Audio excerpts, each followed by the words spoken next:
Everyone, welcome to our live broadcast of Emerge, the year everything went on fire. My name is Amy Hart. I'll be your co-host for this evening. Actually, not a co-host. I'm used to saying I'm the co-executive director, but I'll be your host for the evening. We're going to be having a whole lot of wonderful trans and non-binary writers, poets, music, storytelling, all for you, live across the internet. This is an event that is in collaboration with Traction and Heartspark. And it's also the debut of Traction's new series called Emerge, which is going to be a series of programming throughout the fall of 2020 by and for the trans community. And I'll be talking a little bit more about that as we go along. But first, I just want to jump right into the show. My good friend and chairperson of Heartspark Press, Talia Johnson, is going to be the first up for tonight. Please give a warm welcome to the wonderful poet and amazing magical creature, friend and pal of mine, Talia Johnson. Talia, take it away. Thanks, Amy. It has been an interesting year, I will give it that. And so I'm primarily a poet among many other things that I do, not writing related. And I have a few poems that I've chosen for tonight. The first one is called Rosh Chodesh, and the Jewish calendar is a lunar calendar, and this is the month, the head of the month, the first day of Mar Cheshvan. And this is a poem I wrote in celebration of new moons from a trans perspective, given that there are a lot of new moon circles with women and related to anatomy, and this takes it a little bit away from that. Another new moon, Rosh Chodesh, a time of blessing and renewal, moving forward in the cycle of time. Women gather and celebrate, reminded of the cycle in the body. What if the body is disconnected? When we do not have the monthly rhythm, when we have never had the monthly rhythm, our bodies different with our own rhythm, a rhythm that is often to be discovered. Our plumbing does not bleed monthly, yet we often bleed daily in our hearts, the blood of our souls pouring out, not life-giving, but life-stealing. The blood of wounds, not renewal. We can reclaim this cycle. The blood we pour out can heal. The blood we pour out can renew. We can embrace our cycles, stop bleeding, pregnant with hope and renewal.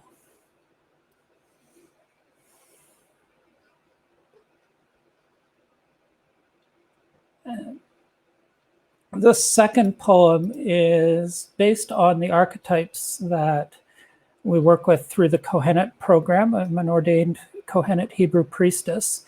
And this one is specifically about the prophetess of Neviah, and its title is Pay Attention.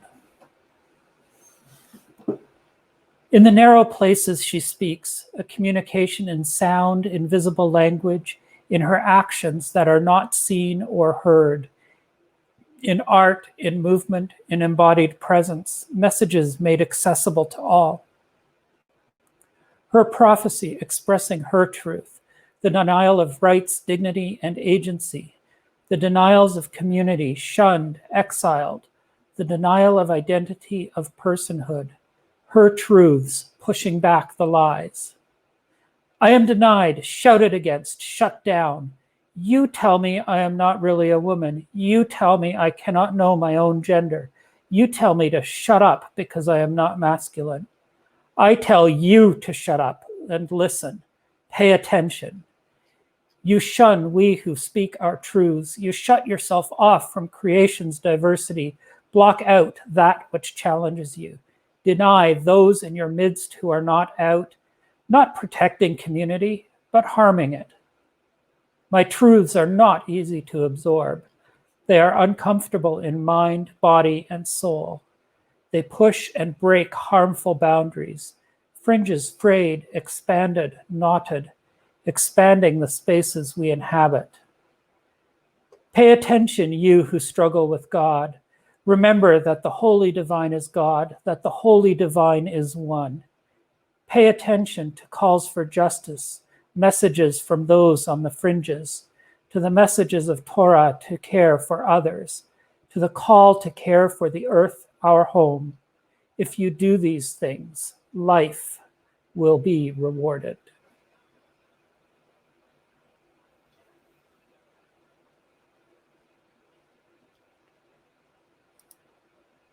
And shifting gears a little bit, this one is one of the earlier poems I wrote and is called The Voice, and it's about speaking up,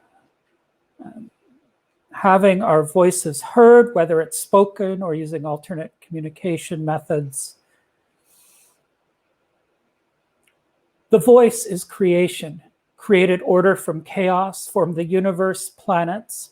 Voice is command. It foretold a flood, ordered a boat, ordered the sacrifice of a son, then commanded it stop. It commanded. The voice is control. The Bene Gesserit know.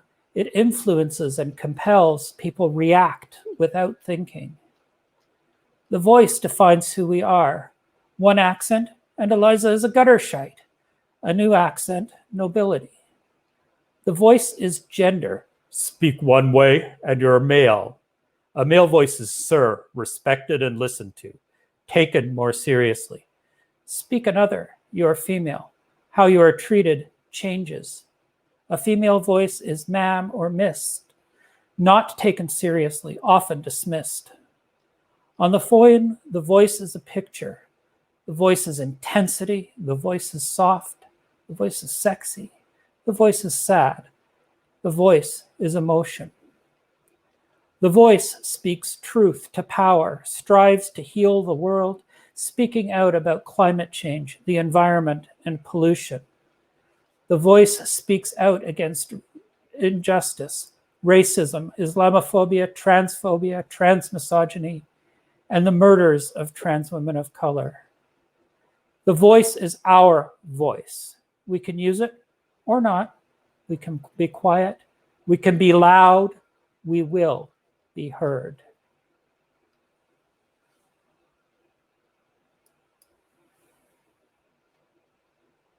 And this one is a little bit more of a fun piece. I think people will understand what it's riffing off of. And I'll leave the title off, and that should be an obvious title from the first line.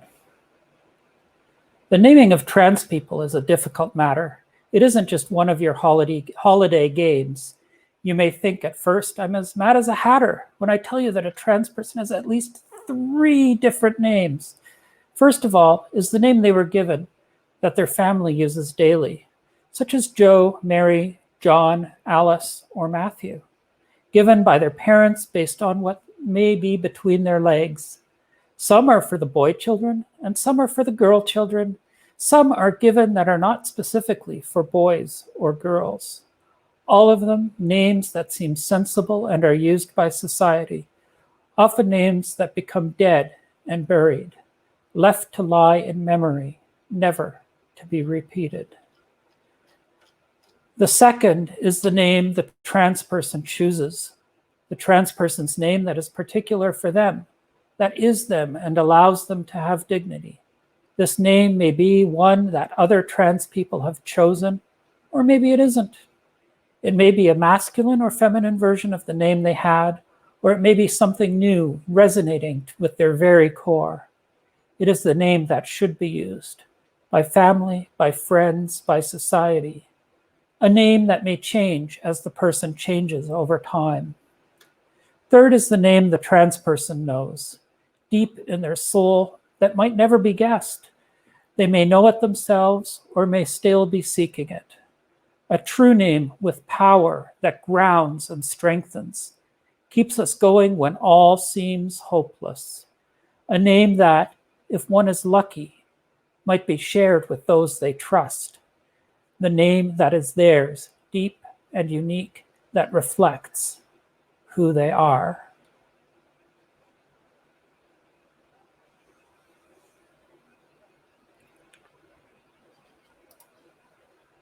And next poem will be You Shall Not Pass.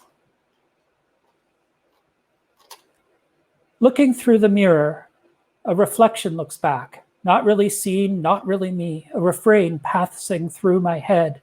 You shall not pass. Going about the day, shopping, being called sir, getting stared at for using the loo. The stares and looks sound like you shall not pass. When out with trans people, there is gawking and staring, feeling not welcome, doors barred. We are a collection of Balrogs told, you shall not pass. Many try to get surgeries. Insurance refuses to pay. Facial hair grows, not removed. The message from bean counters, you shall not pass. Moving in the world, apart from the world, the mind zigs where others zag.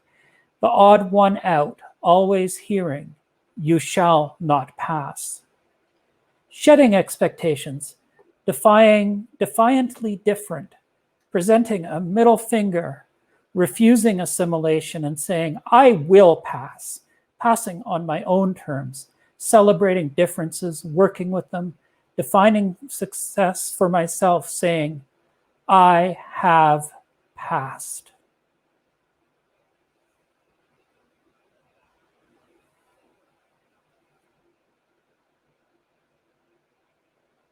And the second last one I will read is one I wrote rather quickly because of all the crap on social media.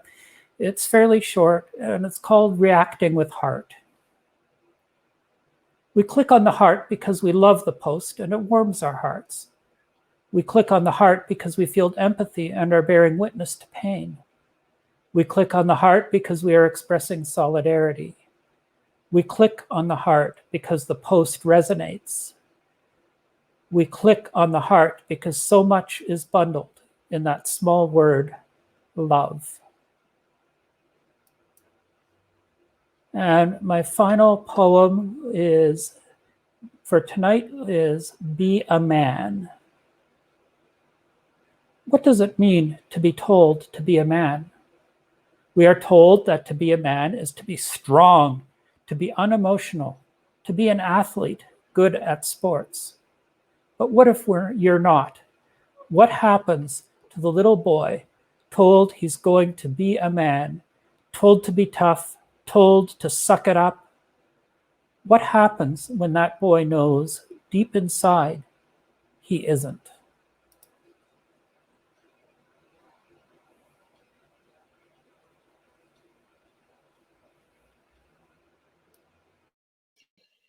Thank you, Talia. I'm so glad. Thank you for coming. I really appreciate you being here. It has been lovely having you. I'm going to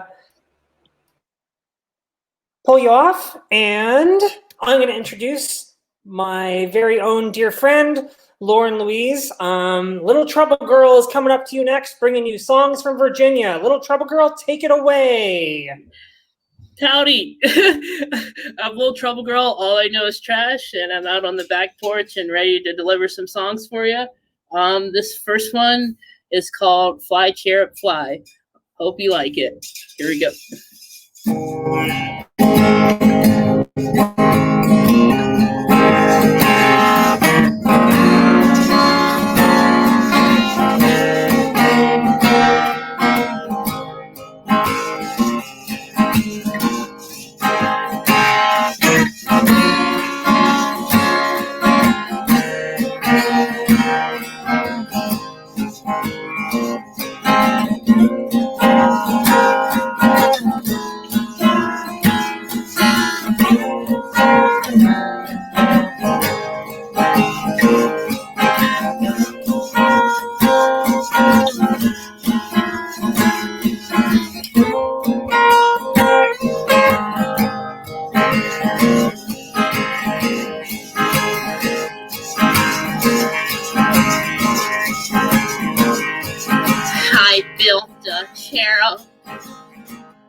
grown to be. I built a cherub.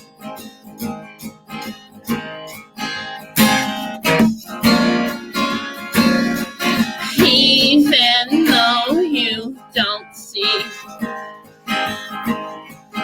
any of its beauty, someone will see. Someone will see the beauty in me.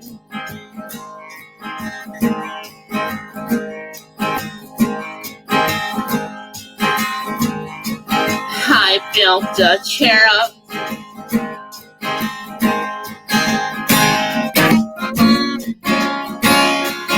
And it has such beautiful wings. I built a cherub.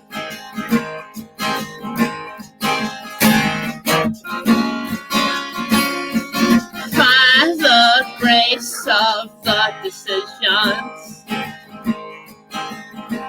I've made, I built a cherub.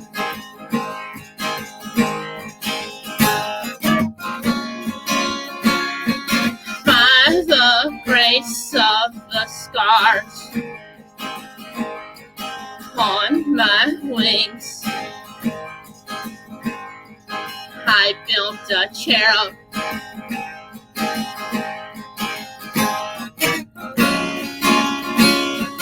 By the grace of the disappointment you have in me,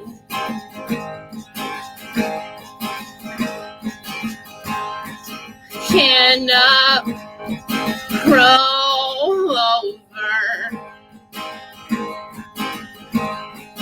Get ready for impact. You know the drill. To have it either way, lessen the toll of the abandonment.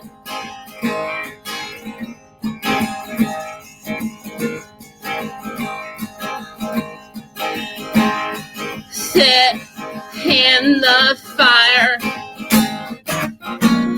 sitting so hot while you're sitting in the fire. Sitting so hot while you're sitting in the fire. Sitting so hot while you're sitting in the fire. Sitting so hot while you're, I built a cherub. Defying your rectitude that you have on me, I built a cherub. And you didn't offer your hand. I just had the thought of you instead. I built a cherub. And it has such beautiful wings. I still have you in my heart. I still have you in my heart.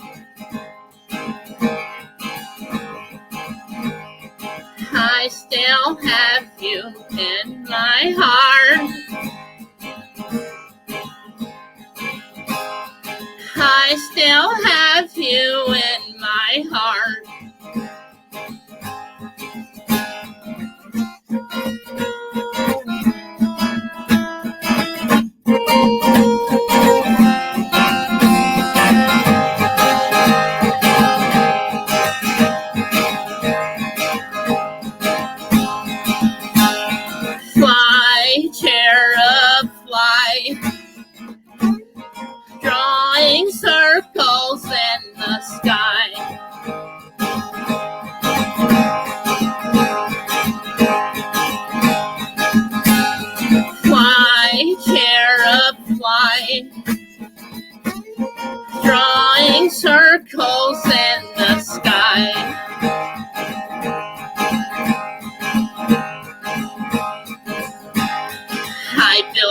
cherub.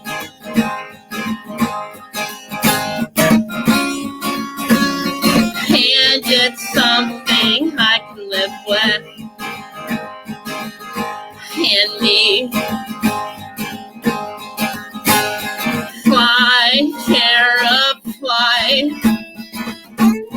Drawing circles in the sky.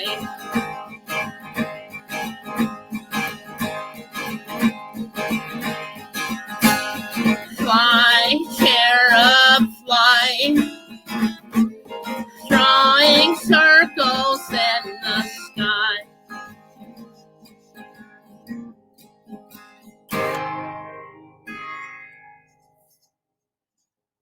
All right. That was fuck, what's the song?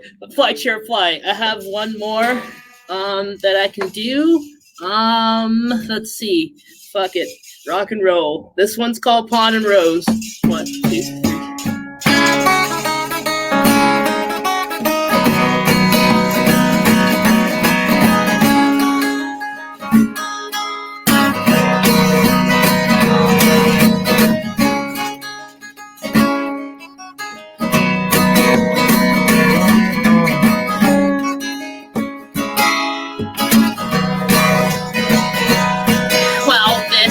Our life now,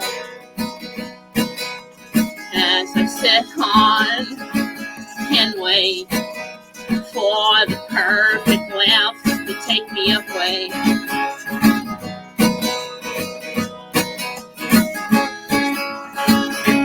Take me away. All things are temporary. Feelings are hard when you're lonely. How show them just how tough a girl can be. How show them just how tough a girl can be. Can you hold on till I get back? Can you be strong? Can you hold on till I get back? Can you be strong? How show them just how tough a girl can be. How show them just how tough a girl can be.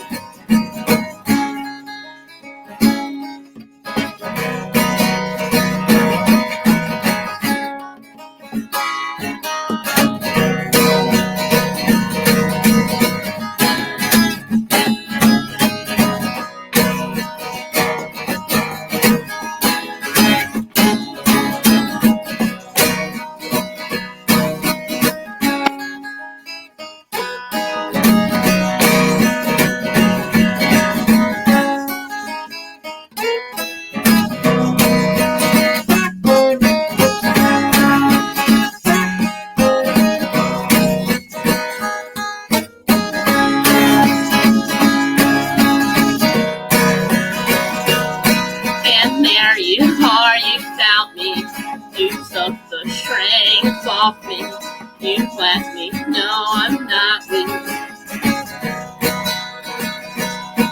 And there you are, you found me. You took the strength off me. You left me. No, I'm not weak. I've got my guide that tells me that I deserve anything.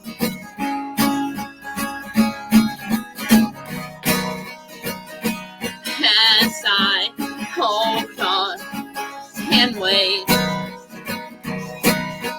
for the perfect lamp to take me away. And there you are, you found me. You took the strength off me. You let me know I'm not weak.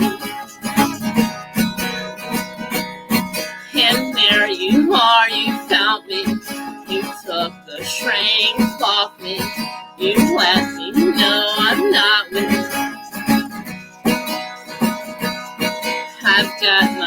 light that tells me that I deserve anything.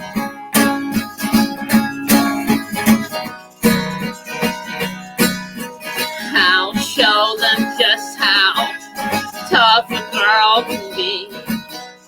I'll show them just how tough a girl can be. Thanks. Catch me on Facebook and Bandcamp. Fuck 12. Gay power.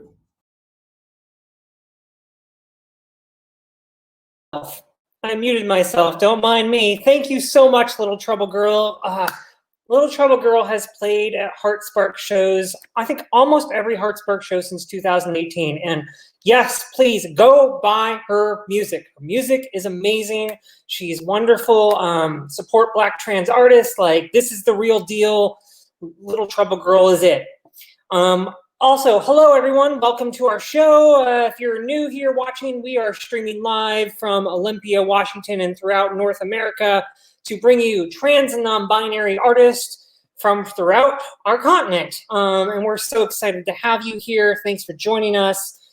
Next up is gonna be my older brother, Cameron Coombs. He is one of my most favorite humans in the world, and I'm so excited to have him here. Cam, come on up. I'm gonna pull you up here.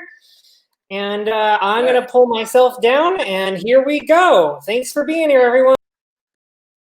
Thank you, Amy. All right. There are a lot of popular myths about trans people, from the ridiculous to the hopeful. There is the born in the wrong body trope, as though our real bodies are out there somewhere waiting for us to discover them. So where are they? Are they wandering around with an equally dislocated inhabitant animating them? Are they in some mythic state like a limbo body storage unit with inept management? Now, I'm not disputing that the very real sense many trans and non-binary people about having been born in the wrong body. I'm just saying there are a lot of us who don't see ourselves that way. Another story that persists and is equally suspect is, once I transition, all will be set right. I will reach a state of alignment and peace. Don't I wish? First of all, what defines transition, and how do you know when you're done? Toss that out to a group of trans people for discussion and get as many answers as there are people. In my experience, the state of peace is a piece of fiction. I don't feel like there's an endpoint to be reached or a time I will say, I'm done transitioning. I began what we call medical transition 6 years ago. I had already gone to court to change my name, and I'd come out to everyone in my life, including my employer and my coworkers, asking them to use he, him pronouns when referring to me. For me, medical transition began when I started taking testosterone. Like others before me, I researched and read stories, I questioned friends and acquaintances, and I almost memorized a long list of possible impacts the hormone would have on my body, mind, and emotions. I remember being very excited about facial hair and body hair and my voice changes and what is euphemistically called bottom growth. Hint, it does not involve the hiney. In fact, my butt has shrunk significantly. There were things I was concerned about as well. Hair loss, increased chance of high blood pressure and cholesterol, a second round of acne to go with my second puberty, and the emotional surges as my body dealt with changing hormonal influence. The potential for going bald caused me the most concern. I really liked my head of hair, and I finally, in my 40s, had found a hairstyle I really liked, one that maximized my masculinity and was easy to maintain. And while there was a chance I wouldn't go thin on top, it was minuscule. All I had to do was look at my dad and his brother, the uncle we call Harry Jerry, to know what I was in for. Combs men don't so much experience hair loss as we experience a migration of head hair to other parts of our body. And still, I decided to go forward. I shrugged my shoulders and accepted my probable future as a balding, hairy guy. Here I am. What I hadn't considered and didn't expect was that dysphoria would come back well into transition. You've likely heard of dysphoria. It's that feeling that your body doesn't match your image of yourself. The term is mostly used in relation to trans and non-binary folks. The desire to transition is generally about aligning our physical selves more accurately with that mental image, the desire to look and feel right. So I want to pause in my story for a moment and dispel a notion that some people may have about transition. The idea that a series of medical, social, and legal changes and procedures can forever eliminate a person's sense of dysphoria. Not even going into the fact that many people who are trans and non-binary do not have the resources or the ability to transition the way they'd like. Transition is not a perfect and predictable process. The way hormone surgery and other changes impact us cannot be known ahead of time. You can't apply the hormone to places you want to change and leave the other parts untouched. And none of that takes into account the emotional changes and the time it takes to process them. I think that the emotional transition part is the part of the iceberg under the surface, much larger and more unmapped than the obvious outward changes. Some folks who undergo transition procedures may never feel entirely at home in their bodies. Transition is not magic. Okay, back to my story. There was a point, maybe the 4-year mark in my transition, when I started to feel some unease when I looked in the mirror or saw pictures of myself. I was having a hard time relating to what I saw. Yes, I had the beard and mustache I'd been wanting for so long. My body shape was changing in ways I found desirable. However, the way my face shape was changing left me feeling disoriented. I realized I was having another bout of dysphoria. I didn't fully recognize this newly remodeled face as belonging to me. It didn't look right. Or rather, it looked like it belonged to someone else. I spent a lot of time looking at pictures of my before face and feeling nostalgic. I wrestled with my feelings. Was I feeling regret? Or was this a natural sense of loss of the familiar? Was I grieving? What the heck was going on with me? After a lot of processing, I figured out some of what was going on. Even though I'd read that my face shape would change, or likely change, I still had been picturing myself with that face, plus facial hair, and more hair on my head. Instead, there was a stranger with a fuller, more square jaw and a much higher forehead, staring back at me from the mirror. I'd like to say I got over it quickly. I didn't. I wallowed in that state of dysphoria for more than a year, mostly keeping my thoughts and misgivings to myself. I was too embarrassed to admit that I was not 100% satisfied with my transition experience, especially considering the ways in which it had disrupted my whole life and the lives of the people around me.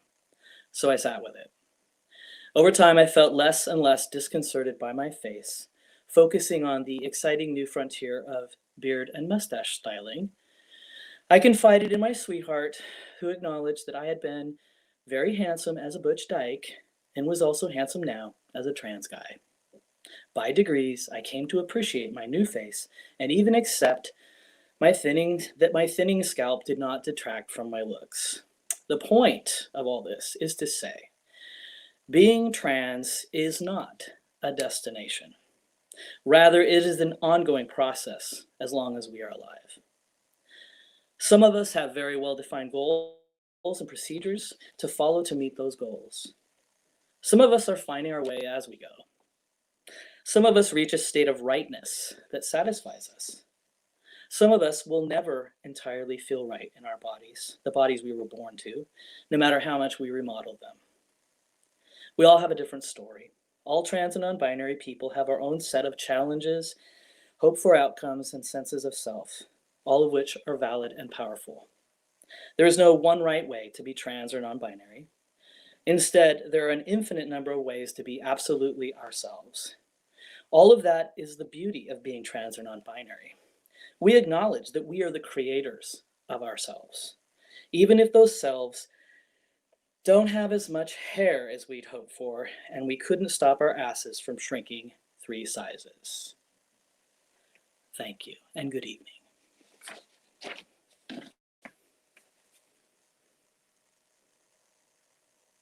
Thank you, Cam. I'm so grateful you are here. That was Cameron Combs, everyone. Thank you for watching out there in the internet land. And now it's 7:37. We have a comment I wanted to see. Oh, yes. Talia had a comment. I'm still trying to figure out who to submit the requisition for the ward to work on the body. That is very accurate. Yes, 100%. So it's 7:37, and it's now time to go all the way to St. Louis, Missouri, to the one and only Joss Barton. Joss Barton has been a long-standing participant in the Heart Spark performances. She's also one of my dearest friends and one of my favorite performers in the world. Please, out there, if you're on the internet land, give a loud round of applause for the one and only Joss Barton. Hello. Hi, everyone. I'm Joss Barton, and I'm going to read a poem for you. This poem is entitled The Summer I Got Bit. It's an epic breakup poem and a disco death dream. And if you have any issues around, I guess, addiction or trans misogyny, violence against trans women, and also things that deal with, I guess, the harsh realities of being a trans woman, if those things are sensitive to you, you might want to take a little breather. But yeah, that's my little content warning for you. The Summer I Got Bit. Prologue. The summer I got bit, I was high on moans. Tits had finally done popped after a long, cold winter of dry, acrid snow, meth tweaker trade, and swinging transsexual suicides. The Obamas were basking in the glow of effervescent drone bomb Hollywood lights. The climate was moist with parasite eggs and simmering global resentments. My gas bill was in collections. My hair bloomed into black soft tranny tussles. I kept white box fans spinning in the corners of my shotgun apartment to supplement the black mold wind spurting from the single discount window unit air conditioner lodged beside my open mattress. My nipples became sore and begged to be punished. My cock entered into a manic state of bipolar exuberance, stiff as a rod one morning and dead as the deacon's bench the next night. My asshole became prized on the chaser streets of St. Louis, free and fun to fuck. A she-male I had yet to become, but a TS breast bud I was willing to mold into bright ceramic glaze fornications.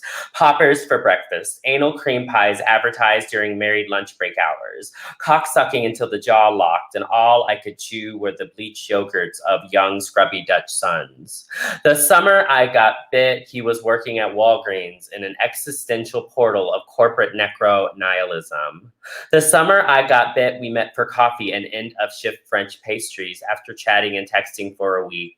On the online dating app we logged onto with mindless myopia, assuming the digital dance would fade like it always did in our previous attempts at dealing with end-of-decade dating inside these Mud River city limits. The summer I got bit, the myth of the cis-het male unicorn seemed to come alive in his bullet copper lips and milk neck. We dropped Molly and fucked until the sun rose, drenched his sheets in cum and sweat and fragrant anal mucus. We cried in each other's arms, understanding what love finally felt like, and promised to never let go of these holy moments. The summer I got bit, it all seemed like a dream full of warm pink noise. Our frequencies melted together in glorious harmony, like some Hallmark commercial for trannies falling in love. The summer I got bit, my legs became a buffet for mosquito mothers drinking my Spiro-bloated blood to nourish the proboscis lip vampires pulsating inside their white insect wombs. My transsexual body, a vector for gnawing gnats, a map of larval desires, a verse to memorize until the words slice past the bone. The summer I got bit, we had already endured the hells of chronic depression, cocaine binges, ketamine therapy, inheritance lump sums, necro election results, more statistics of dead trans women, love poems that prick the blood, nights and throats soaked with tears of grain alcohol, pill bottles vomiting from the mouths of Holy Mother disco balls, stages coated in gold and silver tranny prophecy, hypnotizing audiences to stand in glorious awe of my sins, ripping apart letters from home that reminded us where we buried the bodies. The summer we got bit, a virus of the mind begins to breed somewhere on the other side of the world. And like this love dream, it has one hell of a bite. Part 1. As the temperature dropped and twisters ripped a scar across Kansas, Missouri, Ohio, Arkansas, as the Dow dropped, as NASDAQ plummeted, as Chinese exports and steels and precious metals sharpened their teeth on barbed wire, as Molotov cocktails bloomed in Hong Kong, as El Paso became a killing field, we hung coat hangers up our cunts to scratch out the silver strike door. Fuck Big Brother the Eye King. Thompson for sheriff, a 70s dream in transsexual horror set on an island of cum pigs. Scored with ice picks, cymbals, beehive bells, locust death screams, the limp body of a dead possum skinned to the red flesh and pentagram circle, opening portals to a new fertility curse, mutations of fetal tissue, growing rodent eyes and marsupial genitals, hairless coiled tails, and blood-soaked teeth gnawing out the womb. A new life to bless, a new child to sacrifice on the American tombstone, a new step closer to Gilead. The monster roosts on bat colony cracked wing flesh, the sharp teeth cutting through yolk and neon nuclear blood, or the gauze stuffed in mouths swallowing another mountain, another moth, another mother breastfeed nipples, raw diarrhea rolling down guts, through ass, down legs, down tits. A bunch of drag queens and faggots snatched in nude pumps, colored pencils on the carpet, a future artifact of this whiteboard world, a whiteness breaking teeth and bleeding gums and digging ditches.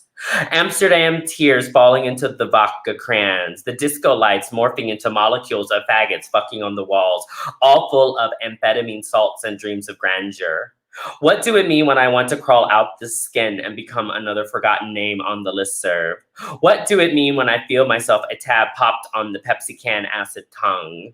A tranny desperate to get the fuck away from everyone and everything and just be alone. Like, who the fuck cares if you ain't paying coin for a slice of pecan pie? The only pussy open on all federal holidays, tip bodies on powder dip nails, on Gucci postnasal petrol cocaine snorts, rolling dice for another oil war, another porno VHS virus, another anonymous whistleblower, another transsexual in the laundromat bleaching out the mucus stains in her panties, counting quarters and texting trade to pick up a 4-piece and a side of fries. Honey mustard, please, bae. The emperor tries to make another failed Ukrainian casino deal. Democrats bless the CIA with more discretionary funds. The entire administration, a house of McDonald's nuggets, ketchup dribbled and gold piss dripped.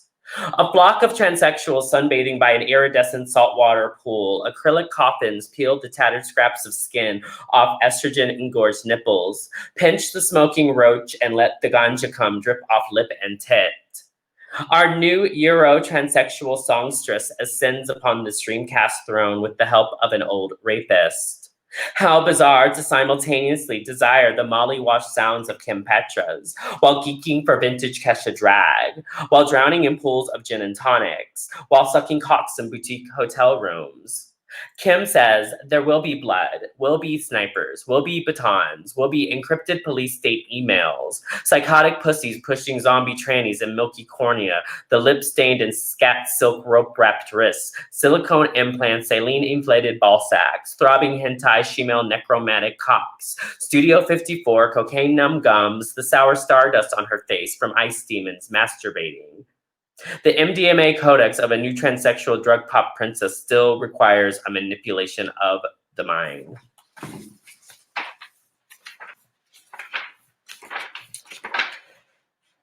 Part 3. Disco sisters sell pussy in tubs and toll road booths.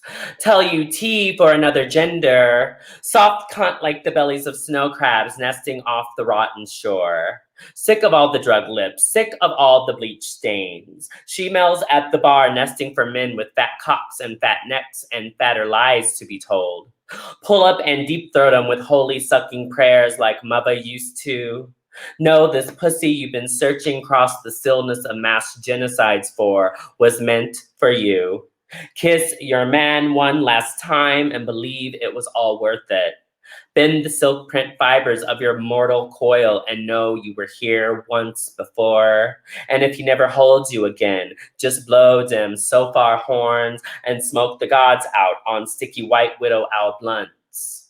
You will mourn, you will wail, you will sing, and you will disco.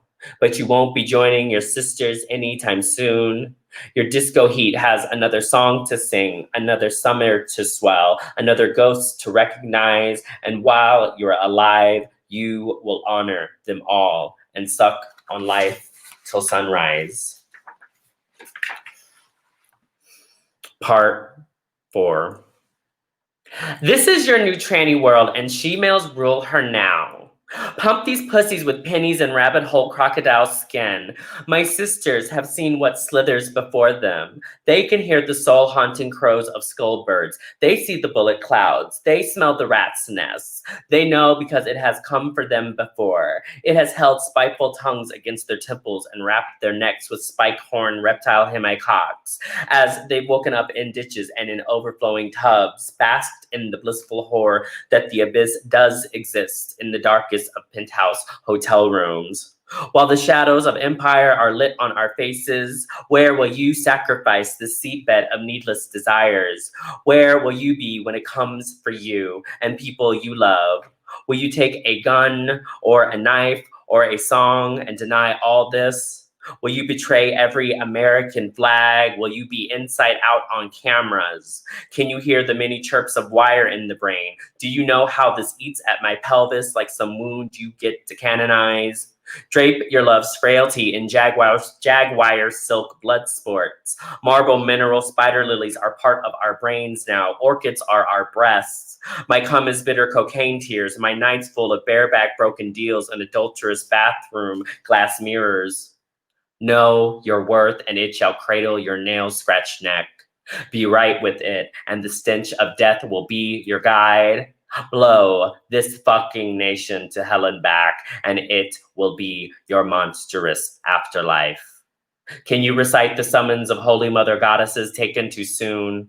Do you know their transgressive names? Chanel, Kiki, Sandra, Selena, Gia, Lala, Montgomery, Malaysia, Paris, Peppa, Dawana, Asia, Lorena, Candy, Kiwi, Bailey, Monica, Tanya, Montrese, Pebbles, Dakota, Cecilia, Leslie, Fever Baby, Sweet Thing. I dance under these lights for them. I feel real for them. I conjure their memories on this riverbed. I honor the feet they danced with. I honor the lips they loved with. I honor the hips they fucked with. I honor the discos they bred with. I honor the meat they bled with. I honor the tits they summoned with. I honor the nipples they saw with. I honor the dicks they wept with. I honor the mothers they laid to rest with, and I honor the daughters they grave digged with. And the beat goes on, and the beat goes on, and the beat goes on. Thank you. That's all I have. Thank you so much, Joss. That was amazing. Thank you for having me.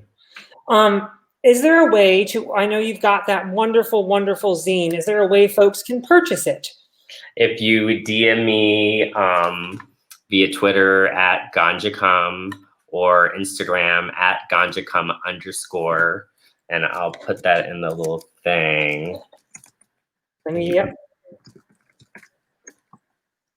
And yeah, just Twitter orders and Instagram orders. Hold on, I'm going to bring up a thing.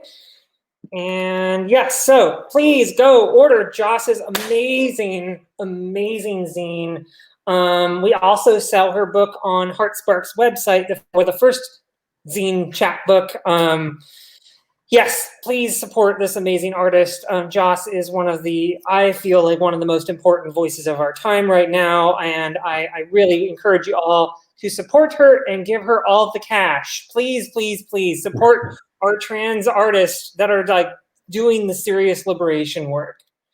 Thank you so much, Joss. And yeah, so I'm gonna take a break for a second, and I just wanna talk a little bit to y'all about why we're doing this show and what we're about and how we're moving forward. So normally I come up on stage. I am the co-executive director of Heartspark Press, which is a liberation org for trans women, trans girls, and assigned to male birth non-binary humans. And we publish poetry, stories, children's books, etc., etc., etc. And tonight, I'm also here as the development coordinator of Traction, which is another liberation-esque org for all trans people in Washington State.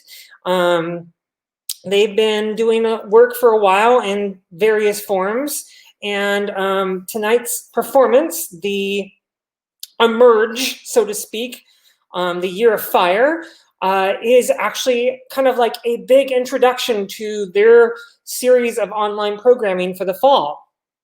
And there's going to be a keynote speaker coming up in the first week of November. They're going to be supporting Trans Pride Tacoma. That'll be in also the first weekend of November. And then there'll be a couple other things throughout November. And then in December, we're going to be doing a youth-centered event hosted by, actually not hosted by, but being ran by our wonderful action coordinator, Jen Odell.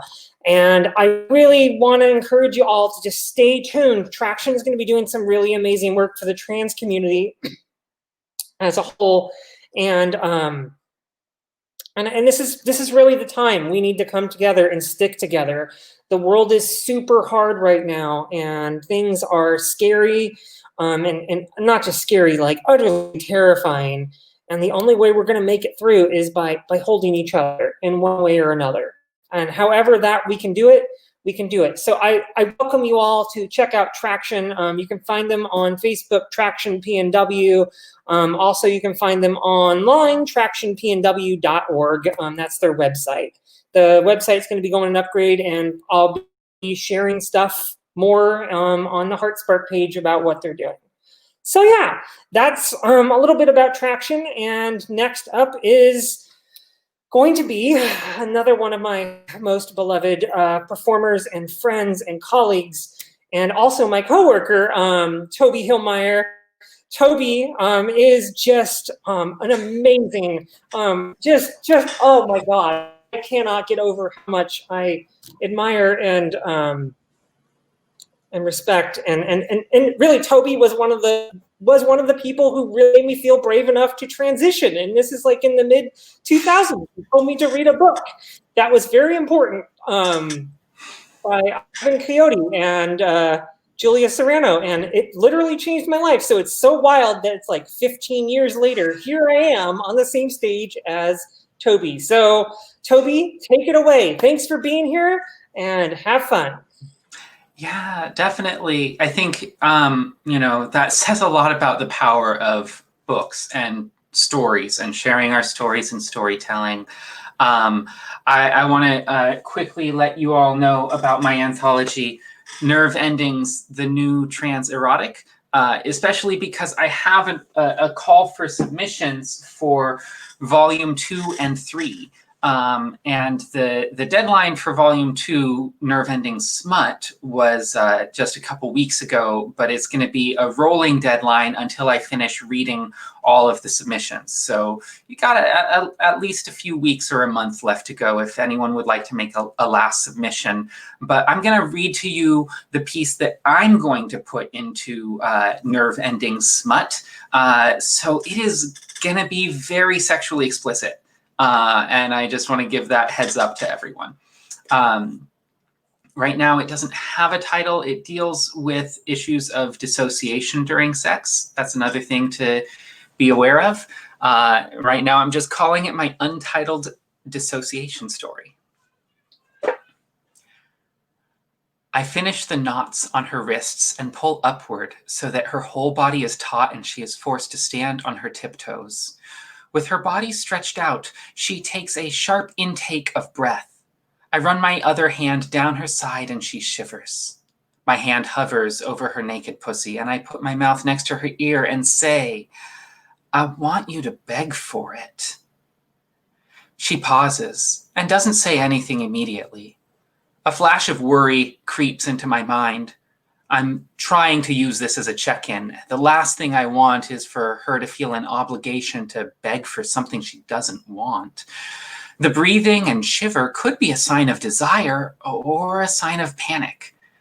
When she doesn't answer for a few more seconds, I decide to make it explicit. If this is what you want, I add, we could always do something else or take a break. No, as she says it, my worry spikes. And then she continues, keep going. Please. She is talking very slowly and with great effort. Her body had been writhing, but she stops to try and gather her words. I want you to, please, touch my cunt. Suddenly, I'm remembering a time years ago when I first hooked up with this guy I dated for 6 months. I thought he was so cool because his last girlfriend was trans and he had helped her through her transition. He knew all about hormones and could even give me advice on things now and then, like what doctor to go to. I looked up to him. His name was Dave. And Dave and I had been making out and he was groping me over my clothes. I reached over and ran my hand up his leg, then stopped. Can I touch you? He gave me an odd look, like I said something wrong, and then laughed. Okay, yeah. The memories blur together between a handful of times we fucked. I always was very explicit about consent, but he thought I was being silly. You know, you don't have to check in all the time, he said. It kind of ruins the moment. It's okay to just do something. You can trust me that if I don't like it, I'll let you know, and it won't be a big deal. I had grown up with a lot of messages about consent. It was hard for me to do anything without explicitly knowing it was wanted, but he didn't want to do things that way. He was never upset or mad, but treated it like I was naive, still learning and too anxious about getting things wrong to just let them go right. At that time, I trusted him more than I trusted my own instincts. I took his advice to heart, but it was still very hard for me to do. Please, touch me more. I want to feel your hand on my clit. I hadn't intended to hold out on her for so long. The first couple of pleases would have been fine, but I got caught up in my head. I've been doing that kind of thing as long as I can remember, but in the past few years, I finally realized it's a kind of dissociation. I pull myself back into the present and pull her to me. I kiss the back of her neck. At the same time, I press the flat of my palm into her. She lets out a gasp of pleasure, then sighs. Sorry, sometimes when I get really into things, I go a bit nonverbal, and it takes me a minute to pull myself out. I start moving my hand slowly, warming her up. Does that pull you out of the moment, too? Well, it's like a trance, like I'm deep in the sensations of my body. Refocusing my brain on language means less focus on those sensations, but it's necessary if I need to communicate. She looks me in the eye and smiles, and the relaxed pleasure in her eyes melts away my tension. That smile and the way she expresses pure joy is a big part of why I fell for her. I find myself hypnotized in her pleasure, and I just want to give her more of it. I want you on your hands and knees, I say, as I shove her forward onto the bed. With her wrists bound, she catches herself on her elbows, and almost instantly her heavy breathing returns as she scrambles up into position. I'm leaning over her with my hands still reaching around to her front. I press my hips into her and growl into her ear as my fingers find and stroke her clit. You're so wet for me, aren't you? She nods, her head up and down. I'm starting to get hard, and I remember an earlier time when she said one of her favorite positions is getting fucked from behind. I savor the possibility. Maybe we can work our way toward that. I let go of her and sit back behind her. I press her knees apart, and as they spread, her labia opens. My hand returns to her cunt, reaching through between her legs this time. My other hand strokes the back of her thigh, lingering on the crease just beneath her ass. Can you nod for me when you're nonverbal? She nods and moans out a mm-hmm. Nod for me if you want me to spank you. She nods vigorously.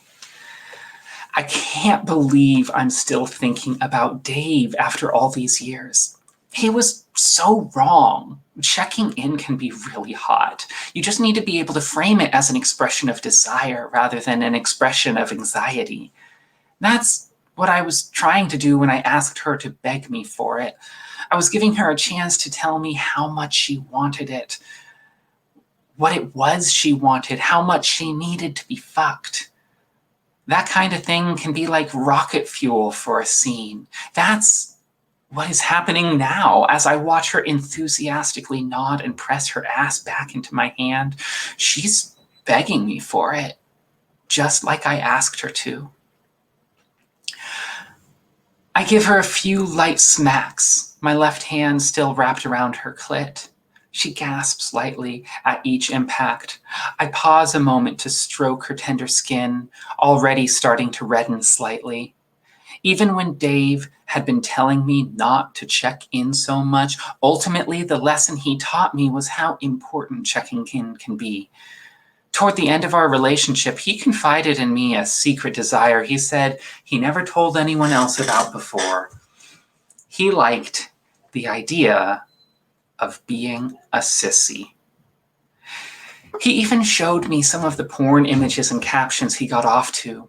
They were all about being a cum-hungry slut, just an open mouth and an open ass for other people's pleasure.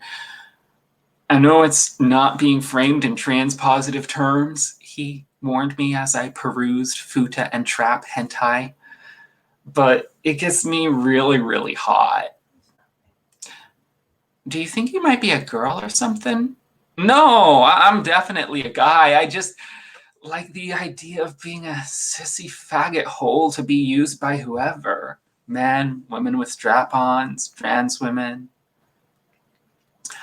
A few weeks later, while we were driving around town, he told me he'd been playing with his ass while he masturbates. Is that something you'd like to try together?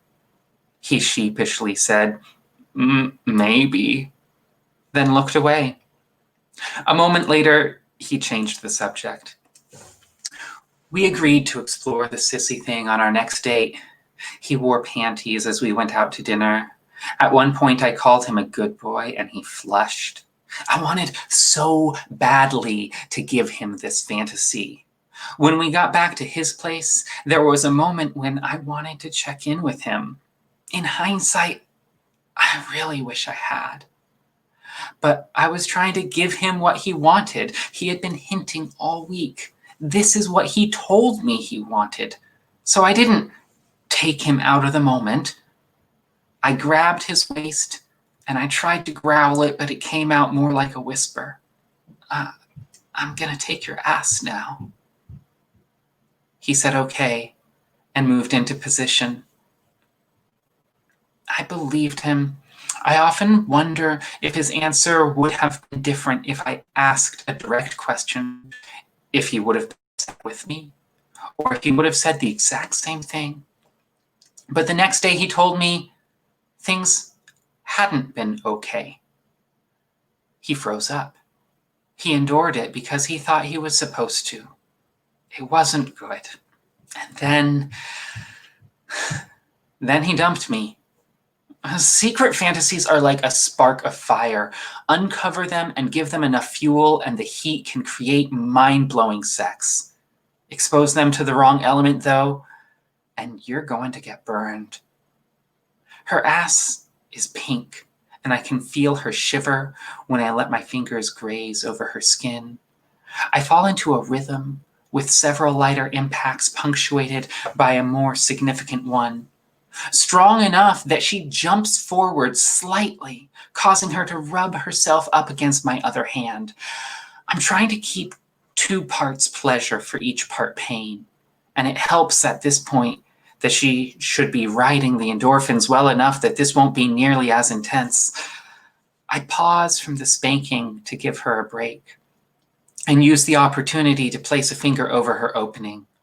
It lingers there for a while, just giving her time to think of the possibility.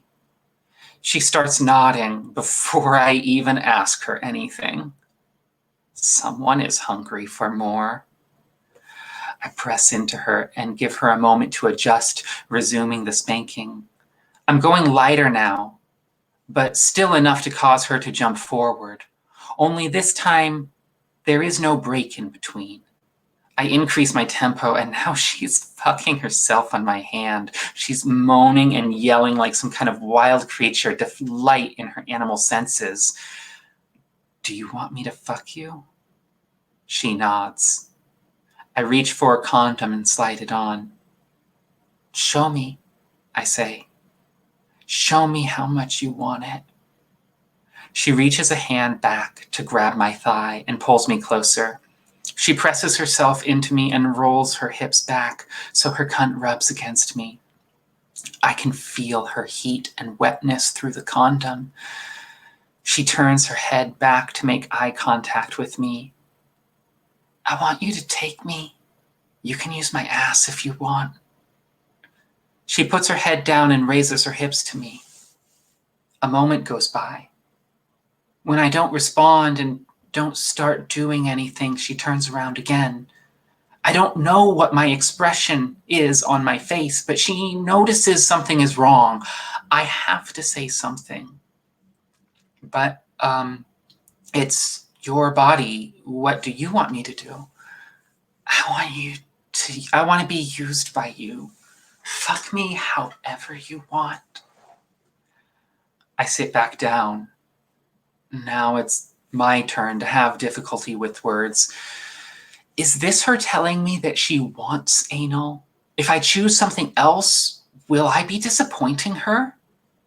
But we haven't done anal before. I don't know if I can do that without more negotiation or at least more explicit desire coming from her. I keep thinking of Dave, and it takes all that I have not to shut down. I know he was the one who was hurt, but I was devastated to have hurt him. I'm pretty sensitive to the possibility of hurting someone or violating their consent. It's why I was checking in so much to begin with, but even beyond that, there's the stereotype of queer and trans people as predators. Trans women in particular are constantly being accused of tricking straight men and lesbians into sex, and behavior that could potentially be called male aggression calls into question your whole womanhood. This stuff is pretty fresh, too. It was just last week when we went to lesbian night at the gay bar, and some TERF saw us together and pulled her aside to warn her that I'm trans. Even if I'm 99% sure she wants this, my brain gets stuck on the 1% chance she doesn't. What if I do something that justifies that kind of warning? What if she tells everyone I tied her up and fucked her ass when she didn't want to? Trans women don't get excuses or second chances when something like that happens. It's as if it justifies all the bigotry slung my direction over the years and proves right all the bigots who've said I'm not really a woman. She's hugging me. Somehow she got out of the ropes. I don't think I undid them, but they were loose enough she could have gotten herself out. She's wiping away the tears I didn't realize I had. She gingerly kisses my upper cheek. Take your time, She says, "You can tell me when you're ready, or not, if you'd prefer." Thanks. I got caught up in some bad thoughts. I reach for her hand and place it on my chest. But your touch is helping me feel grounded. She presses into my chest and moves me into a position lying back with my head in her lap. The weight of her hand is comforting. Her other hand is stroking my hair. I feel warm, safe.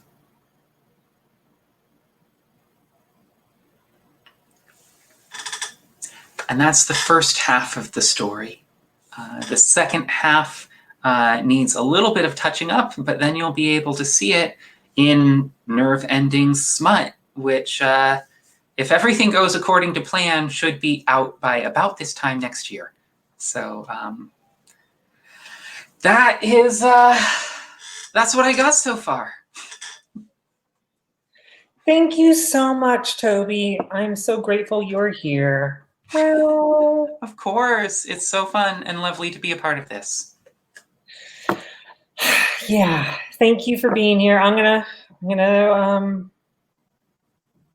want to add one more comment to that. So Toby and I are in a weird club, and I love that we're in this weird club, that we both write children's books. I don't write children's books and adult books, but Toby writes for everything. And in fact, do you want to show? Yeah, I got them right here. So this is Nerve Endings. And then I also have A Princess of Great Daring, which is a book about a young trans girl, 6 years old, who comes out to her friends through playing a game as princes and princesses. And it's very fun, very much kind of showing a trans girl who can do all of the above and be strong and climb trees and fight and wear pretty dresses and whatever she wants to do. And then this is Superpower Baby Shower, which is about a trio of superheroes who are about to become co-parents, but first they have to go rescue the indigenous-run wolf sanctuary. And is there a place that folks can purchase your children's books and your adult books? Yes, so both of these children's books can be purchased from Flamingo Rampant. That's the publisher. You can go to flamingorampant.com, and then Nerve Endings is available wherever books are sold. But if you want to go directly to the publisher, that is nifty. And also, if you want an ebook, it's only available from the publisher. And the publisher is Instar Books. That's INSTAR books.com. Thank you, Toby. Yeah, thank you. Yeah, so I like to bring up that Toby and I are in the same club of children's writers, trans women who are writing children's books, because there's hardly any of us out there. And Toby definitely predates me when she published her first children's book. But I feel really honored to be in that land with her. Because there's not very many of us who are doing it. Or if we are, we're getting blocked from being published. But we're lucky, and we're fighting every day to make a better world where trans women and assigned male or non-binary folks have the freedom to be able to publish their work, whether it's in children's fiction, adult fiction, et cetera, et cetera. Okay. So now I'm going to take my MC hat off, and I am going to become a performer, which I haven't done in almost a year. So it's going to be a little rusty, but I'm feeling compelled to do it.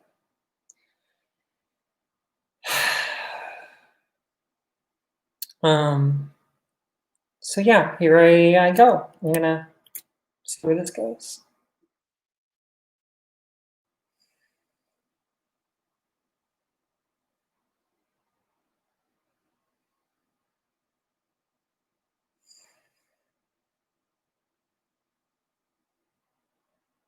This is for my dad.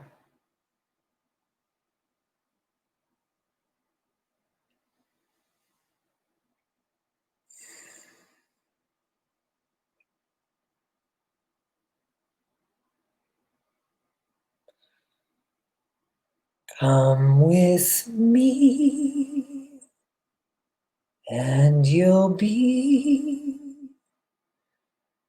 in a world of pure imagination.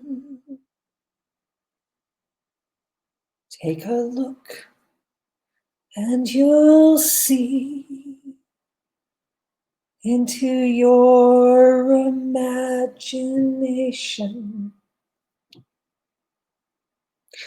We'll begin with a spin, traveling in the world of my creation. What we'll see will defy explanation.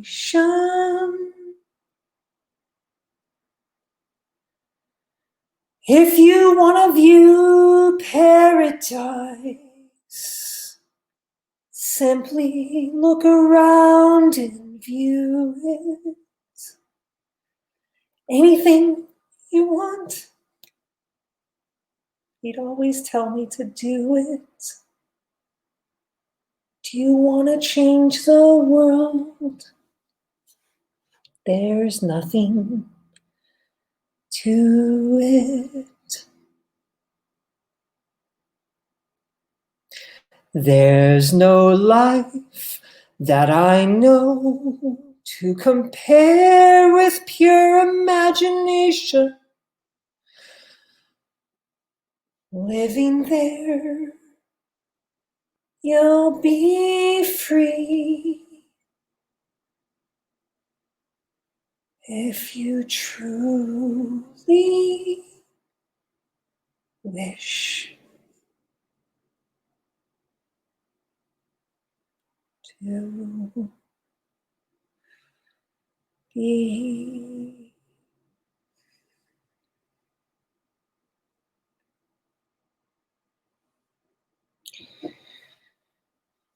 I hope when I pass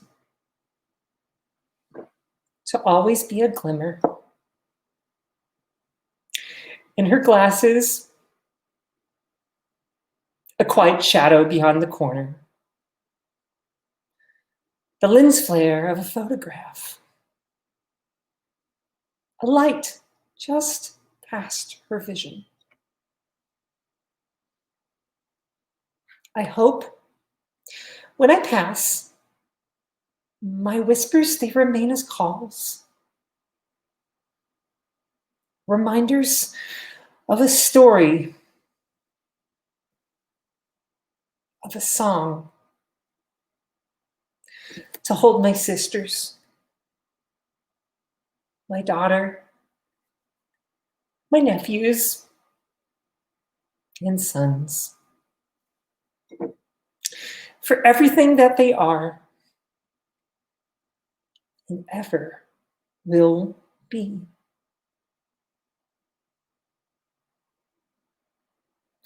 I hope when I pass to dance across the stars and soak in a million suns and explore everything through the great beyond.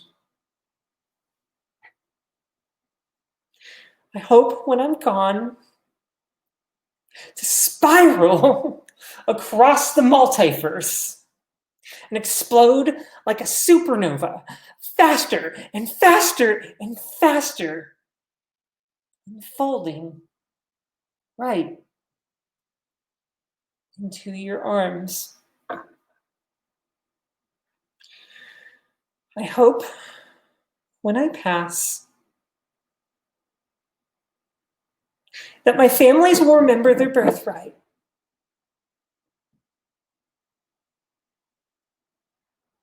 That none of this violence is ours to own. Your body is yours alone to claim, to carry, to shapeshift over and over and over and over until you're finally home.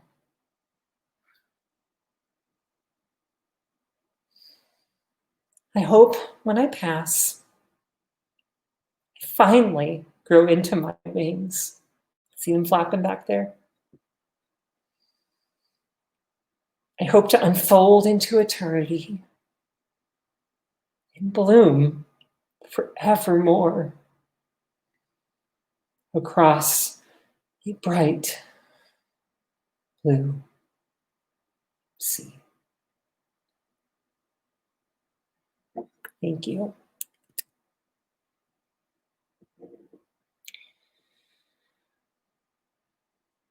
My dad passed away in 2018, and he was I guess I would say he was the love of my life. I mean, I was his love of his life. I kind of know that because he always reminded me, and the way he looked after me, I still think about it every day, like the things that he did, not just little things, but microscopic things. The super small things you do as a parent for your children to make sure that they're safe and they're protected and they're loved. Thank you, Cam. Thank you, Michael.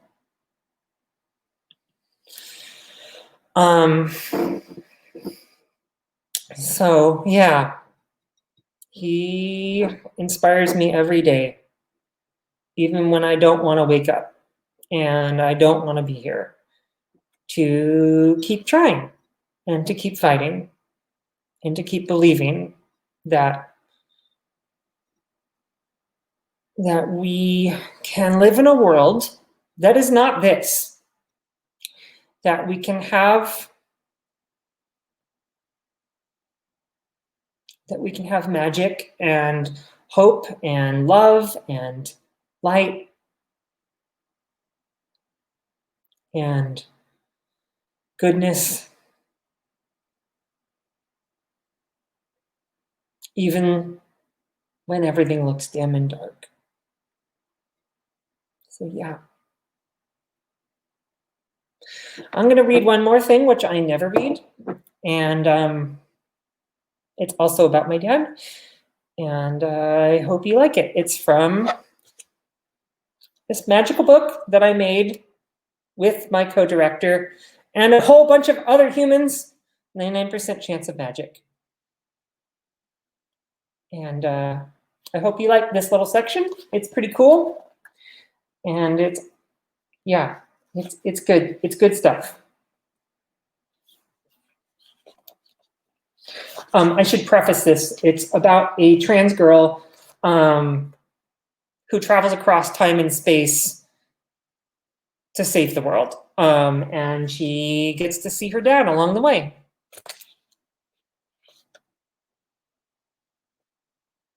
Melody reached for the curtained door. Instead of being sharp and hard, the crystallized fabric was soft, almost like cotton. There was a light behind it, and a familiar song playing beyond the sharp buzz. The lyrics were the same as the hymns of the infinite sadness, but an orchestra of bass, winds, and strings filled all of the gaps she once missed. The sound carried her forward, moving her feet underneath the curtain and into a new world. When she emerged, Melody found herself just above the ground. She was still on Gaia, but it was a different Gaia from another timeline. The sun was out, showcasing an immersive blue sky that Melody had heard rumors about in middle school. In the distance, she could see the tips of the big city she grew up in. That city, though, it was abandoned now. its towering skyscrapers withered away and covered in thousands of majestic gardens. Tall fields of sunflowers and pink poppies covered the grassy knoll in front of her, and children from every color of the rainbow with wings of butterflies and ravens were running around and flying anywhere, everywhere they could. She spotted villages in the distance too. Small huts with hundreds of humans and non-humans who were gathering, singing, and looking directly at her. They waved excitedly, each holding up a stone of light that reverberated, creating the orchestra sound that brought Melody here in the first place. She waved back. Where am I? Melody wondered. Am I finally? She looked at her hands. The pale blue pigmentation that haunted her skin for years was now gone, illuminating her favorite shade of brown that she always was. Melody smiled for the first time since her papa died. I am, she knew, home. An unexpected gust of wind swished past Melody's right side. She instinctively turned to follow its lead, but immediately stopped upon the feeling of the sweetest, warmest brush against her left shoulder. It's time, a familiar voice whispered. Open your eyes. Melody blinked. She found herself sitting atop a rolling hillside in the middle of nowhere, at least nowhere she had seen before. Ahead of her, 3 setting suns eclipsed the horizon where a giant oak tree stood. The tree seemed older than time itself. I always wanted to take you here, the familiar voice continued. This is my favorite place while I was living on this planet. If I had only found the time to take you. Melody's chin began to quiver uncontrollably, her wings violently shaking, her eyes widening brightly. She looked to the left. A translucent figure of light sat beside her, flickering intermittently until she reached its final form. There smiled her papa, not a day older than 32, staring into the sunsets.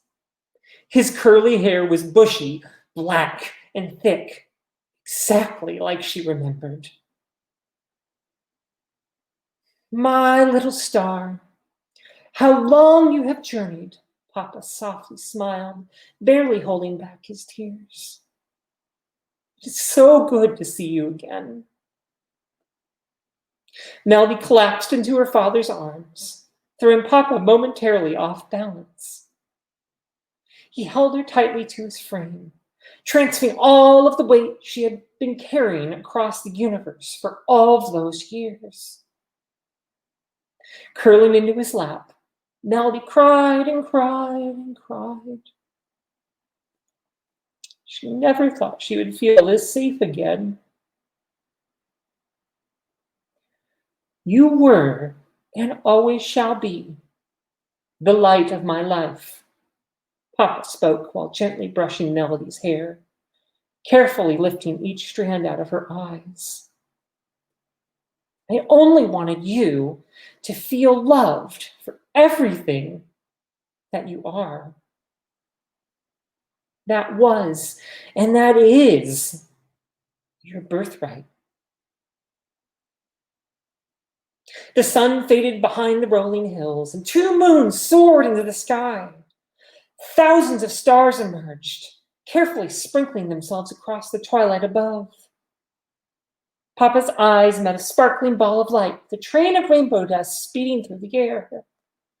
Melody saw it too, but her tears made the shooting star really difficult to follow. But my story on Gaia is over now, and what is left of me currently lives in you. It will always live in you. He smiled again, tucking Melody's hair behind her ears. There are others who need you, little star. Others who are just as spectacular and strange, as wonderful as you. And that is your gift. That is your responsibility while you're on Gaia. You must sing the song that will lead you and everyone home. Home. Tears rushed down hard Melody's face, each drop curling into a million streams of iridescent sparkling gold. All of her life, Melody dreamed of the day she'd finally return to a world where she had never known, but remembered she belonged. Every night for her entire life, she wished upon a star for the map back there, hoping for an answer she never expected. But finally, here it was, right in front of her. The first human who she had ever fallen in love with in this lifetime. Someday we will meet again when the time is just right. Papa softly cupped his hand over her cheek. Melody's tears swam between his fingers and down his arm, leaving behind a trail of stardust. But for now, I will be right here in your heart, forever and always. Melody closed her eyes. A warm, gentle breeze gracefully lifted her out of Papa's arms, quietly guiding her body and wings towards the midnight sky. Melody smiled for the second time since her Papa left Gaia. She looked upward as a bright shower of magic erupted from the grass below, rocketing her into the stars at twice the speed of light. Visions of stories never told flooded the corners of her mind. Cinematic projections of babies being born, battles bravely faced, and losses barely held played themselves out over and over and over again as she spun faster and faster and faster towards the end of the universe. You are ready, little star, spoke 1,000 whispers of her ancestors. You are ready. Open your eyes.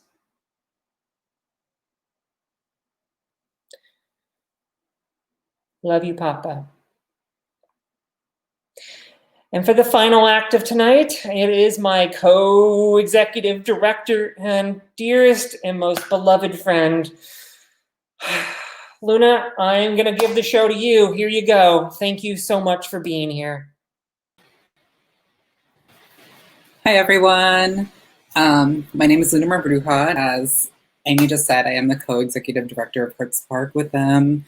And I have a really fun story I'm going to read tonight. It's like SHIFT, SHFT, which is an acronym for a new type of hormone replacement therapy in this imaginative world that I made. So without further ado, I'm just going to read the short story that I have. I'm going to read it for 10 minutes and we'll see how far we go with it. Year 2000. A news reporter says on the nightly news, what first began as a conspiracy theory has come to light as a controversial tragedy. On the eve of the new millennia, millions of people mutated into countless horrors in what is now referred to as the shift. It has been confirmed that every monster began as a transsexual individual. Unofficial rumors indicate that selective hormonal figure transformation, popularly referred to as SHIFT, SHFT, is the root cause for this historical event. Although medical experts cannot determine how the turn of the millennia could have induced such a radical species transformation from human to creature, they have released the following statement on behalf of WPATH. They say, we send our thoughts and prayers to everyone impacted by the shift. Once we can establish cause for the shift, we can exact justice and restoration to our transgender community with the hope to rebuild trust and treatment. We share the immense grief of losing a significant and irreplaceable majority of our transgender community. We consider this a genocide and a gross exploitation of our tragedy to justify vilification of our people.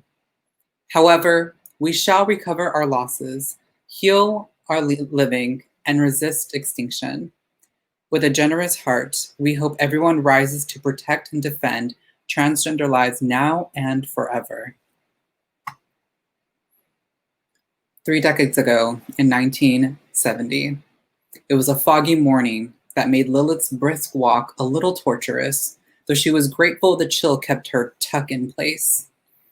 Most would feel like a criminal carrying an illegal experimental alteration of hormone replacement therapy, but not Lilith. She was forced to carry much worse in her years as a transsexual with a chip on her shoulder. She sharpened her knuckles in the mosh pits. She learned how to grow weeds to make medicine. This was before she entered med school and graduated as the youngest person in the institution's history. Lilith's life was as multifaceted as a gemstone. She was Larry as a physician, white girl wasted in the mosh pit, and Lilith, but only to those that she trusted. Which is why she was way more excited for this particular support group meeting than her own graduation. She was finally going to introduce this new potion that she had created. If she garnered her friends' support, she could launch a whole new becoming for transsexuals. The meeting took place in the basement of a musty gay bar. The transsexuals sat around this round pine table with one short leg supported by an incomplete card deck. Chrissy, who was Lilith's best friend, sat cross-legged and chain-smoking by the steps. Lilith sat at the table in a denim jacket covered in activist buttons and patches. Anna, with a dusty rose lipstick and a mild, wide forehead, sat on the curbside red chair. She ran the meeting for the past 2 years after recruiting a motley crew of transsexuals off the street. She intended to build a sisterhood for newcomers who had questions about HRT and wanted to see what possibilities could unfold for them. Promptly at 11 p.m., Anna smashed her beer down like a gavel. Listen up, gals. Today we are in for something sweeter than roses, a new HRT. The whole room gasped. Women were turning to each other with their mouths agape, befitting a telenovela. Our little rebel Lilith will explain, since it's her concoction. Who's getting cock? A member asked. No one. Lilith stood and began to unpack her bag. Everyone leaned just a little bit forward to get a glimpse of what could be inside. Lilith pulled out this amber jar filled with had this really airtight seal on it. She introduced it as the brewing of selective hormonal figure transformation. Selective hormonal figure transformation. What does it do? Anna asked while reaching for the bottle. It's a more intense HRT. Instead of hoping for results, you shape them through the use of a vision. You must create a tangible representation of who you want to become. It can be written, it can be a collage or sculpted, whatever you want, as long as you can physically touch your intention. The people in the basement all shifted away from the bottle as if it were leaking sewage. Lilith pleaded, I know it sounds strange, but please just give it a shot. I promise you by next meeting, you'll see results. You know I got your back, girl, Chrissy responded. So how much of this stuff do we drink? I'll get us shot glasses from upstairs. Lilith darted up the stairs around Chrissy, giving her a wink for her help. Anna, feeling a little outstaged, offered, well, here, we can write on the back of these extra flyers. I didn't bring pens, but I have a lighter if anyone wants to use their eyeliner. The women reached into their purses and took out their makeup. They each tipped their pencils over the flame for a few seconds until a tiny wisp of smoke arose. The room was silent as Lilith clambered down the steps in her heavy Doc Martens. All right, I see you got started without me. Once you write what you want to become, put the paper on the table and we'll take our first collective shot together. After a few moments, everyone's visions were placed around the table. They all grabbed a shot glass, some sniffing the sweet, acrid drink. Okay, ladies, here's to the first shift. On the count of 3. 1, 2, 3. They each tossed back the drink, expecting the fire of liquor, but instead puckered their face. Oh my God, that's damn sweet. Anna fans her tongue as if it was on fire. Yeah, Lilith, what the hell is in this? Chrissy takes a big, deep drag of her cigarette to balance out the taste. I may have been a little heavy-handed with the honey. I'll tweak that. Lilith looked around the room with a huge grin on her face.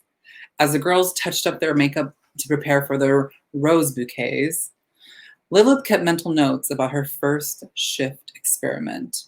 In her eyes, it was bound for success. Lilith, seriously, what's in this shit? A newcomer asked.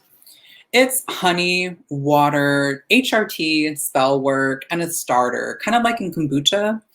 The girls took a second glance into their full shot glasses. What? It's healthier than most of you eat on the regular. One girl was going to argue with her, but her friend shot her a side eye. The girls downed their shots, some biting into a lime just for the fun of it. A special energy emerged after the dose. It was like the women felt that they were one step closer to fulfillment. Girls who arrived shy and meek to their first shot were rambunctious by their third. Something about shifting brought out the power in these girls. There was a sense of agency within their community that they hadn't felt before. Even though people had trying lives outside of this basement, it was here that they came to talk, to warn about Johns, to offer resources, and shift together month after month. It had been a few seasons since the women began shifting. Other transsexuals noticed how quick and effective shift was and wanted to jump on the bandwagon right away. The group meetings expanded to once a week, and Lilith became de facto leader since everyone came for her honey, as they called it. Anna was not pleased to lose power, but with her softer voice and her new hairline, that kept her ego in check.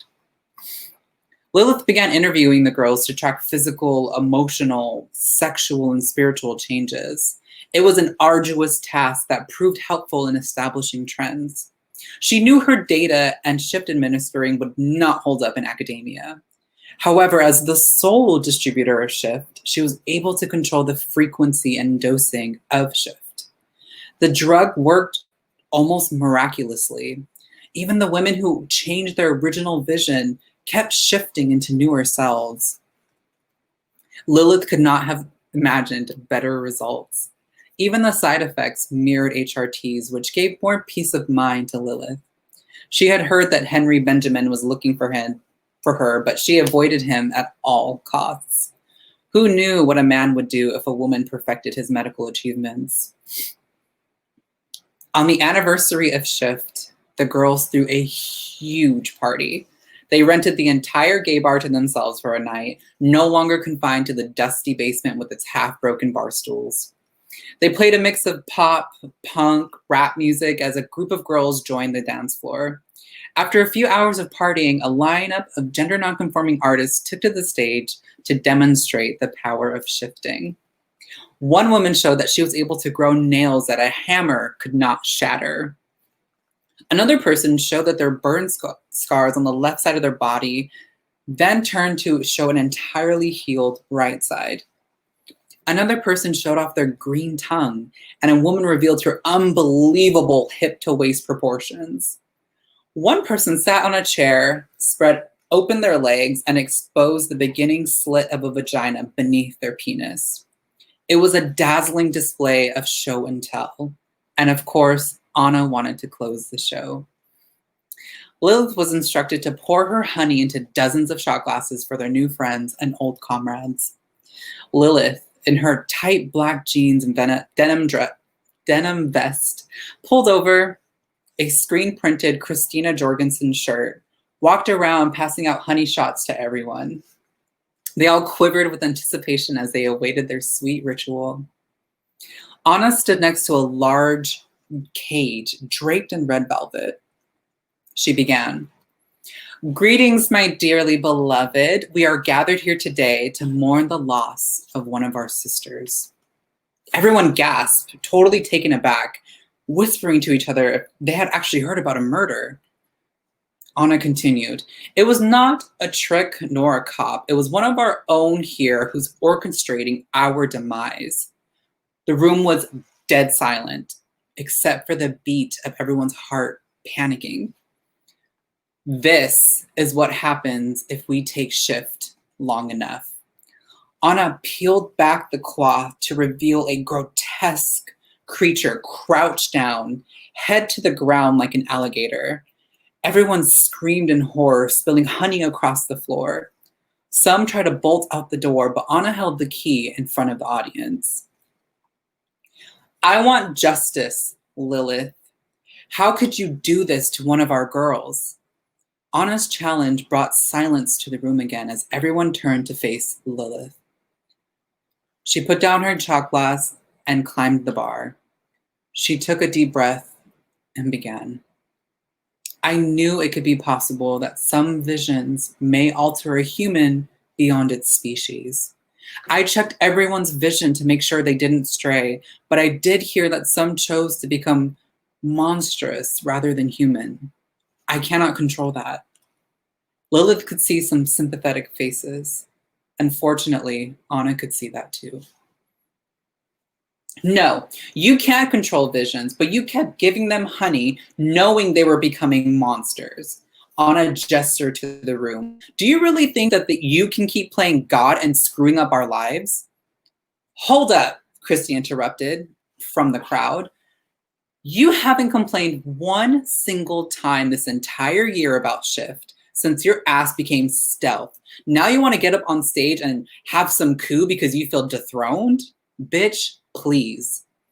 A few folks snapped and cheered in agreement.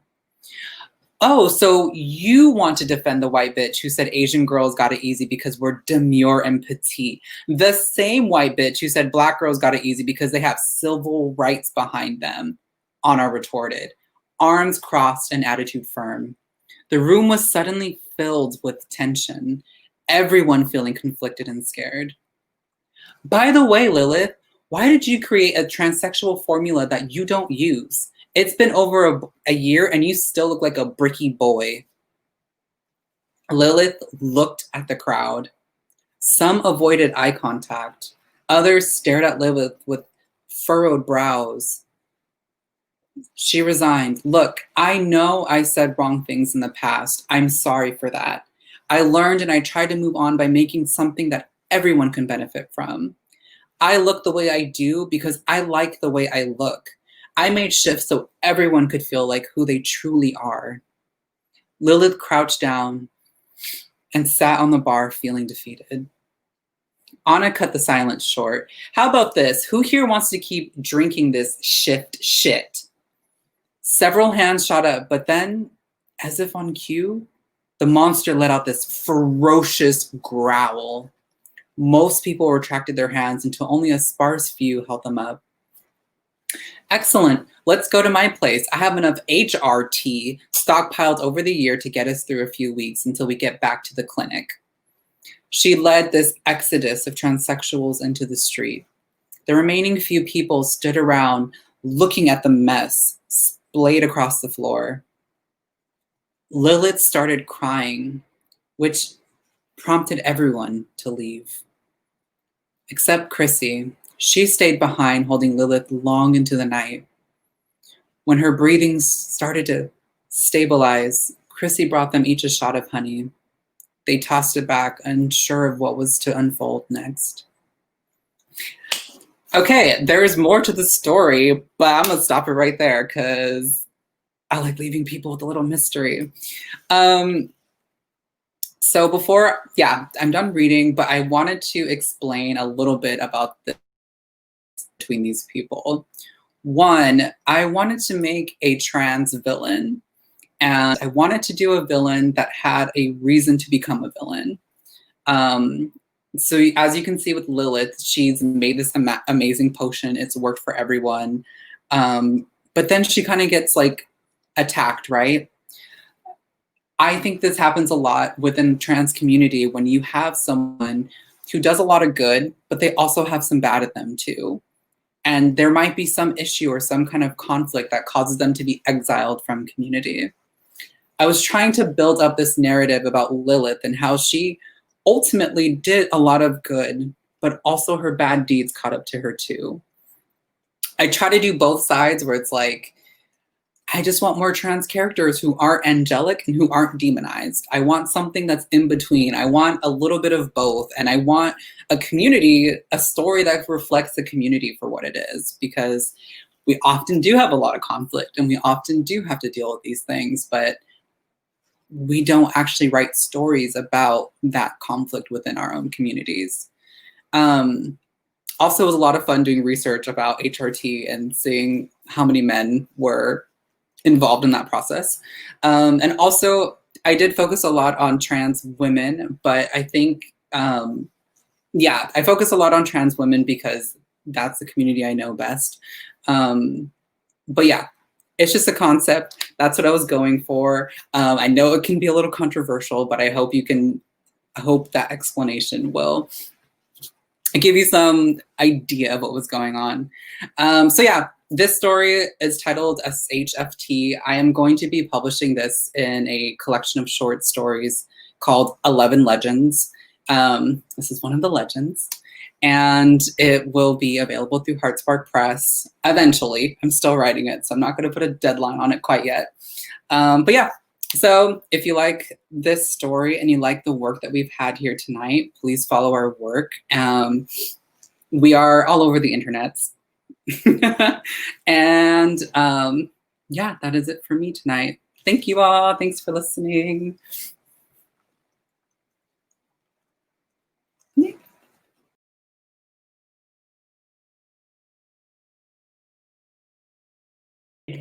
I'm muted again. I can't quite get this app completely accurate, but I just wanted to say close out. I've got a couple last minute reminder things. So this event was co-hosted by both Heartspark and Traction is going to be hosting a series of events in the near future. We welcome you to learn more. You can learn more about Traction at tractionpnw.org, and you can also visit their Facebook page, Traction PNW. Just search that and it'll be there. Also, reminder, give Joss Barton money, buy her amazing zine. My brain is a little fried right now. Just message her via Instagram, super easy. Also, I recommend looking up Little Trouble Girl on Bandcamp. Little Trouble Girl was our musician earlier this evening. And lastly, I just want to say thank you to my friends and my family that were on this performance. I think I said before every single performer for a minute, this is one of my most beloved humans in my life, or the most beloved. And the reality is they're all deeply beloved to me. And that's some of the magic of this work, is that we get to come together and tell stories and share our hearts. And I'm so grateful for Luna, Cam, Joss, Little Trouble Girl, Talia. The list goes on and on and on and on and on and on and on. Thank you so much, Toby. Just thank you everyone for being here. Thanks for watching. We will be back someday soon. I hope you have an amazing night, and see you on the flip side. The world is not over yet. We're here if we just keep hanging on. Good night, everybody. Bye.